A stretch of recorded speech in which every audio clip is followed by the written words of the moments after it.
परिसर विकास समिती केली. हम्म. मग विद्यापीठाच्या ज्या बाकीच्या कमिटी असतात त्याच्यात फिरायला मिळतं, प्रतिष्ठा असते. बरोबर. मग त्या कमिटीवर बाकीच्यांना इंटरेस्ट होता, हो.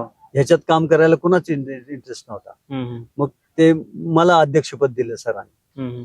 आणि मग आम्ही हे 200 एकर पडीक जमिनीचं waste land into fruit land हा ओके. प्रकल्प मी हाती घेतला. हम्म. 10 एक वर्ष मी अध्यक्ष होतो त्या समितीचा. हम्म. आणि तिथं आम्ही 200 एकर फळबाग उभी केली.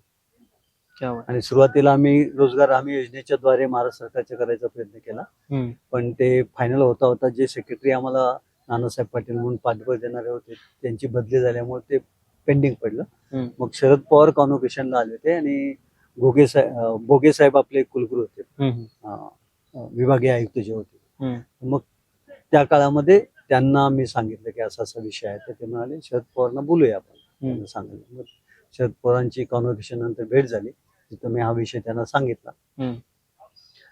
तर ते म्हणाले की मी म्हटलं त्यांना की आपण महाराष्ट्र सरकारला बोललात तर काम होईल आमचं, हो. फायनल स्टेजला आलेलं आहे. ते म्हणाले नका, तुम्ही भारत सरकारला करा. ते हम्म. कृषी मंत्री होते. ओके. आणि मग ते फळबाग विकास महामंडळ जे आहे त्याच्याकडे त्यांनी अर्ज करायला, आम्ही अर्ज केला. हम्म. आणि तो प्रकल्प त्यांनी मंजूर केला आपल्याला आणि जळगाव विद्यापीठाला. हम्म. आणि त्यातनं मग ही फळबाग विकसित योजना झाली, ज्याच्यामध्ये आपण 15,000 सीताफळे लावली, 1,500 आंबा लावला, 1,000 चिंच लावली, 1,000